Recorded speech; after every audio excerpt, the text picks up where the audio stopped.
একেবারে ফাঁকা, মনে হবে যে একটা সভ্য ঢাকা শহর স্বয়ংসম্পূর্ণ সাজানো গোছানো, যেখানে কোনো নিয়ম শৃঙ্খলা কেউ ভাঙবে না।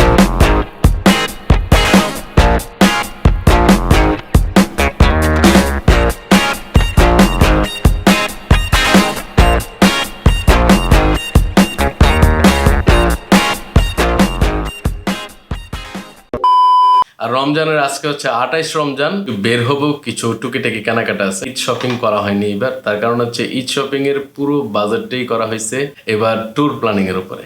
আর যেমনটা আমি আগের ভিডিওতে বলছি যে ঈদের পরপরই আমার একটা লম্বা চূড়া ট্যুর আছে, আর সেই ট্যুরটাতে যাওয়ার জন্য অ্যাকচুয়ালি প্রিপারেশন নিচ্ছিলাম। আর যেহেতু আজকে 28 রমজান, তো যার কারণে ঈদের পরে গেলে আমাকে শপিং ঈদের আগেই করতে হবে। আর 2 দিন পরে ঈদ হবে, তো সবাইকে আগাম ঈদ মোবারক জানাচ্ছি। তার কারণ হচ্ছে ঈদের আগে আর কোনো ব্লগ হবে না, এইটাই ঈদের আগের ব্লগ। তো আজকে বেরোচ্ছি অ্যাকচুয়ালি সেই ট্যুরের জন্য টুকিটাকি কিছু শপিং করব। 5-6 দিনের ট্যুর একটা হবে, তো সেই ট্যুরের জন্য এই কেনাকাটা। তো চলুন বেরিয়ে পড়ি দেরি না করে। বিসমিল্লাহ। Hey guys, this is Alim. Welcome to my YouTube channel NeverLieVlogs. আশা করি যে যেখান থেকে আমাকে দেখছেন সবাই সুস্থ এবং আনন্দে আছেন। আর সুস্থ না থাকলেও আমার ভিডিও দেখতে দেখতে আনন্দ চলে আসবে আর সুস্থতাও চলে আসবে ইনশাআল্লাহ। তো আমি এর আগে একটা FZS-V2 হেলমেট নিয়েছিলাম, তো সেটাই নিয়ে অ্যাকচুয়ালি বের হবো এবার ট্যুরে। তো সেটার জন্য কিছু অ্যাক্সেসরিজ হেলমেটে অ্যাড করতে হবে, কমিউনিকেটর আর আরেকটা হচ্ছে চিন মাউন্ট। তো চিন মাউন্ট আমি আজকে আনতে যাচ্ছি, অটোতে যাব আজকে। কমিউনিকেটর আমার যেটা আছে টিম এক্স প্রো আমি নিয়েছি বেশ কিছুদিন আগে, তো সেইটা আমি অ্যাকচুয়ালি ইউভিতে লাগানো আছে। তো সেটা চাচ্ছিলাম না যে ওই সেট আপটা ইউভি থেকে খুলবো না, নতুন আরেকটা সেট আপ নিয়ে FZS-V2 লাগিয়ে নেব। আমি অ্যাকচুয়ালি পাচ্ছিলাম না এটার অ্যাক্সেসরিজ এক্সট্রা যেটা আমি লাগাইতে পারবো, কিন্তু খবর নিয়ে দেখলাম যে ঝিকাতলা একটা শোরুমে নাকি আসছে এটার অ্যাক্সেসরিজ। তো সেখান থেকে সেইটা একটা নেব, নিয়ে FZS-V2 লাগানোর চেষ্টা করব। আজকে হচ্ছে 28 রমজান, আর 29 রমজানে অ্যাকচুয়ালি সবসময় একটা কনফিউশন থাকে যা কি 30টা হবে নাকি 29টা হবে, সৌদি আরবে ঈদ কবে হবে, আমরা ঈদটা কবে করব, চাঁদ দেখা যাবে কিনা, এই নিয়ে একটা নানান ধরনের জল্পনা কল্পনা থাকে। এটা নিয়ে আমার কাছে খুব এক্সাইটেড, আনন্দ সবসময় থাকে। ছোটবেলায় একটু বেশি থাকতো, এখন এটা একটু কমে গেছে, কিন্তু তারপরেও খারাপ লাগে না। তো এই আলোচনাগুলো চলতে থাকে, আর ওই মুহূর্তে দেখা গেছে বিজনেস প্রতিষ্ঠান বা যত শোরুম আছে সব বন্ধ হয়ে যাওয়ার একটা পায়তারা থাকে, সবাই বন্ধ করে ফেলে। তো আজকে হচ্ছে লাস্ট ওয়ার্কিং ডে বলা চলে, তো সেই জন্য আমি বের হয়েছি যে এটা কিনে নেব। আর যেহেতু একটা লম্বা চূড়ে ট্যুরে যাব, আর ট্যুরটা হচ্ছে আমরা সম্ভবত বেরোবো যদি সব ঠিকঠাক থাকে ঈদের 3য় দিন রাতে। আর কোথায় যাচ্ছি সেটা ট্যুরে যেতে যেতে বলবো, তবে যেটা হবে অনেক আনন্দের হবে, এক্সাইটেড হবে। আর সেই ব্লগগুলো ধাপে ধাপে ইনশাল্লাহ নিয়ে আসবো। সেই ব্লগগুলো স্বয়ংসম্পূর্ণ করার জন্য অ্যাকচুয়ালি কিছু কিছু অ্যাক্সেসরিজ প্রতি ট্যুরের আগেই নিয়ে বের হইতে হয়। সবসময়ের প্রতি ট্যুরে যাওয়ার আগে নতুন নতুন কিছু ডিভাইস বা নতুন কিছু অ্যাক্সেসরিজ নিয়ে কেনা, তারপরে ট্যুরে যাওয়া। তো সেরকমই মোটামুটি গত কয়েকদিন যাবৎ কেনা হয়েছে। আর রমজান মাস যেহেতু খুব বেশি একদিনে ঘোরাঘুরি করা যায় না, শরীর ক্লান্ত লাগে, তো আজকেই শেষ কেনাকাটা, যতটুকু সম্ভব কিনবো, ওইটা নিয়েই প্রিপারেশন নিয়ে রেডি থাকবো। যে আমার সাথে আজকে অটোতে কেউ যাচ্ছে না, তবে ঝিকাতলা গিয়ে সম্ভবত রানা ভাইয়ের সাথে দেখা হইতে পারে। রাস্তাঘাট এতটাই ফাঁকা, ঈদের আগে ঢাকা শহর ফাঁকা হয়ে যায়। চিরাচরিত যেই চেহারা ঢাকার, সেই চেহারা থাকে না, একেবারে ফাঁকা। মনে হবে যে একটা সভ্য ঢাকা শহর স্বয়ংসম্পূর্ণ সাজানো গোছানো, যেখানে কোনো নিয়ম শৃঙ্খলা কেউ ভাঙবে না, বাইকের কোনো যানজট থাকবে না, বাসের যানজট থাকবে না। আর এইবারের সবচেয়ে ভালো একটা জিনিস আমার লাগছে, সেটা হচ্ছে বাইকারদের জন্য ফেরি ঘাট বরাদ্দ দিয়ে দিচ্ছে। মানে এটা আমার কাছে খুব ভালো লাগছে, আনন্দ লাগছে যে না, বাইকারদেরকে গভর্নমেন্ট চিন্তা করছে বাইকারদেরকে নিয়ে। আর বাইকাররাও সাবধানে চলাফেরা করা উচিত, তার কারণ হচ্ছে যেহেতু সবাই বাড়ি যাচ্ছে, দোয়া করে যেন সবাই সাবধানে বাড়ির আত্মীয় স্বজনদের সাথে ঈদ আনন্দ বিনিময় করার পরে আবার ফিরে আসতে পারে সহি সালামতে। সেই দোয়াই করি আর সেই কামনাই করি। চলে আসছি অটোতে। এখান থেকে দেখে অ্যাক্সেসরিজগুলো নিয়ে তারপরে যেতে হবে ঝিকাতলা।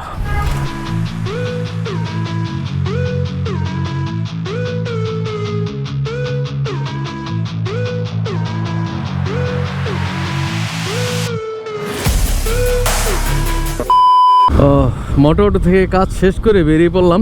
এখন যাচ্ছি আমি একটু ঝিকাতলা। যে হেলমেটটা আমি এখন পরে শুট করতেছি সেই হেলমেটটাতে এই কমিউনিকেটরটা সেট করা আছে, তো আমি চাচ্ছি না এটার সব হেডফোন গুলা আর একটা নতুন হেলমেটে লাগানোর জন্য স্পেয়ার পাওয়া যায়, তো সেটার জন্যই যাচ্ছি এখন ঝিকাতলাতে রানা ভাই আছে, ওইখানে রানা ভাইয়ের সাথে দেখা করব, তারপরে নিয়ে বাসায় যাব। আর বাকি কি আমি অ্যাক্সেসরিজ নিলাম এই ট্যুরের উদ্দেশ্যে সেটা বাসায় গিয়ে বাকি ব্লগটা শেষ করব।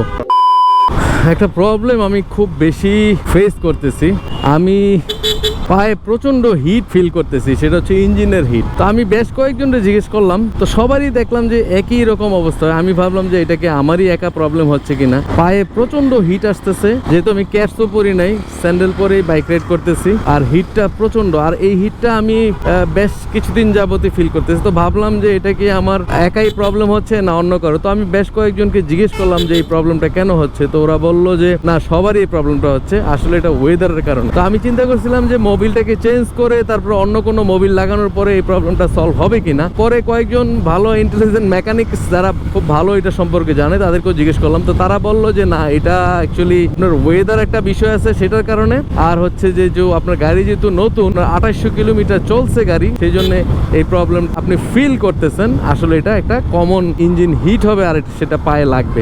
আপনারা যারা এই বিষয়টা নিয়ে ভাবতেছেন যে কেন আপনার ইঞ্জিন বেশি হিট হচ্ছে, পায়ে এসে লাগতেছে, এটা নিয়ে আসলে ওয়ারি হওয়ার কিছু নাই।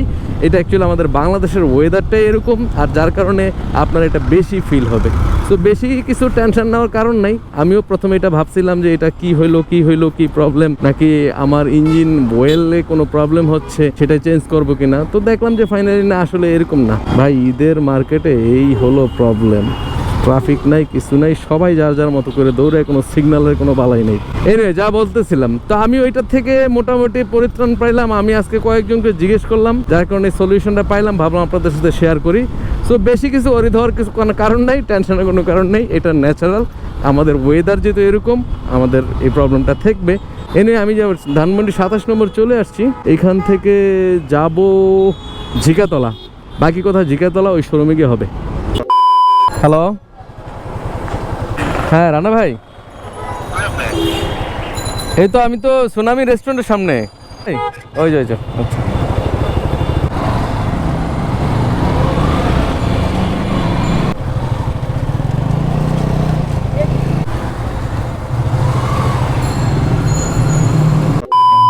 I feel nauseous, believe me. Never had a lot of shit come easy. Had to work hard, struggle just to be me. Had to rise up just so they could see me. Did what I had to do just to feed me, and what was left over I put towards my dreaming. But the only thing in life that has meaning are the things you gotta work for, believe me.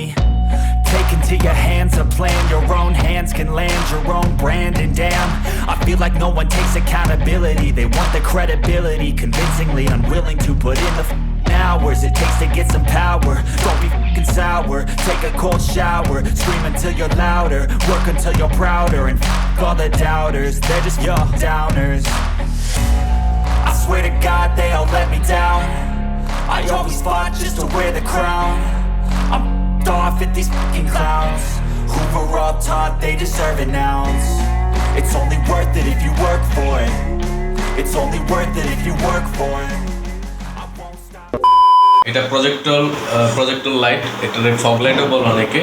এটা actually পেসিফিকের নিছি, এটা 2টা pair নিছি। লাইটগুলো ছোট কিন্তু অনেক সুন্দর লাগছে, আমার কাছে অনেক কিউট লাগছে। এটার দাম নিছে ইনস্টল সহকারে 6000 টাকা থেকে 100 টাকা কম নিছে। লাইটগুলো আলো ভালো, আপনারা ভিডিওতে যখন ট্যুরে যাব তখন লাইটগুলো আলো দেখতে পারবেন। এটা আমার কাছে এসডি কার্ড যেটা আছে, এসডি কার্ডটা অনেক মেমোরি কম ছিল এটাতে, যার কারণে আরেকটা এসডি কার্ড নিছি 64 GB। এটা আমার কাছ থেকে দাম নিছে 970 টাকা।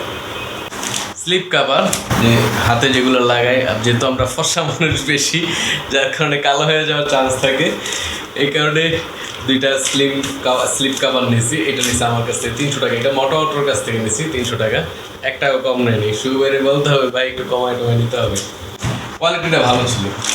তারপরে আরেকটা নিয়েছি, আমার যে চেইন মাউন্টটা ছিল, যেটা চেইন মাউন্ট ছিল, যেটা একটু 3টা কবজা থাকে, সেই চেইন মাউন্টে এটা লাগাই ফেলছি, সেটা ভিডিওতে আপনারা দেখতে পাবেন, হেলমেটে লাগানো আছে। এটা নিচে আমার কাছ থেকে 850 টাকা, 900 টাকার মতো। তারপর নিচে একটা পাওয়ার ব্যাংক একটা লাগেই প্রয়োজন। আমার আগের একটা পাওয়ার ব্যাংক ছিল, সেই পাওয়ার ব্যাংকটা নষ্ট হয়ে গেছে, তো এটা নিছি 10,000 mAh পাওয়ার ব্যাংক রিম্যাক্সের, আর এটা আমার কাছ থেকে দাম নিছে 1250 টাকা। তারপরে একটা ছোট্ট জিনিস নিছি, সেটা হচ্ছে হেলমেটের পিছনে যেটা লাইট ইন্ডিকেট করবে, এই লাইটটা একটা নিছি, এটা আমার কাছ থেকে নিছি, এটা আমি 10 নম্বর থেকে নিছি, এটা নিচ্ছে আমার কাছ থেকে 350 টাকা। এটা চার্জার আছে, চার্জ করা যায়, অনেকদিন চার্জ করা যায়। পিছনে বেলক্রু দিয়ে হেলমেটের পিছনে লাগানো যায়, দুইটা সেট থাকে বেলক্রুর, চাইলে দুইটা হেলমেট ইউজ করা যেতে পারে। সাথে আর কি নেওয়া হয়েছে, আর দুইটা অকটেন বুস্টার নিছি, সেটা হচ্ছে NX ফুয়েল, আর এটা আমার কাছ থেকে নিছি 100 টাকা। আর প্রত্যেকটার পরিমাণ হচ্ছে 30 ml, আর 30 ml আপনারা ইউজ করতে পারবেন, সেজন্য আমি দুইটা নিলাম। এটা কোনো প্রমোশন না বা কেউ আমাকে পে করে নেই, আমি জাস্ট ইউজ করি বলে আপনাদেরকে বললাম যে কিনে আনছি। এই তো ছিল আজকের ভিডিও। তো এই ভিডিওতে এতটুকুই, কি কি কিনলাম সব কিছু তো আপনাদেরকে দেখাইলাম। আর LED ফগ লাইটগুলো দেখাতে পারলাম না, কারণ হচ্ছে সেগুলো আপনারা লাইটে যখন ভিডিওতে দেখবেন তখন দেখতে পারবেন। তো আজকের ভিডিও এখানে শেষ করে দিচ্ছি। যদি ভিডিওটি ভালো লেগে থাকে তাহলে একটি লাইক, আর যারা চ্যানেলটিতে নতুন তারা সাবস্ক্রাইব করে পাশে থাকবেন, আর যারা অলরেডি সাবস্ক্রাইব করে ফেলেছেন তাদেরকে অনেক অনেক ধন্যবাদ। তাহলে দেখা হচ্ছে খুব শীঘ্রই নেক্সট ভিডিওতে, নতুন ব্লগে, নতুন ডিস্ট্রিক্টে, নতুন কোনো লোকেশনে, নতুন কোনো অকেশনে। ততদিন আমরা সবাই থাকবো সুস্থ এবং আনন্দে, ইনশাআল্লাহ। Alright, I'm ready to listen. Move, move. We are dance to the rhythm and the groove.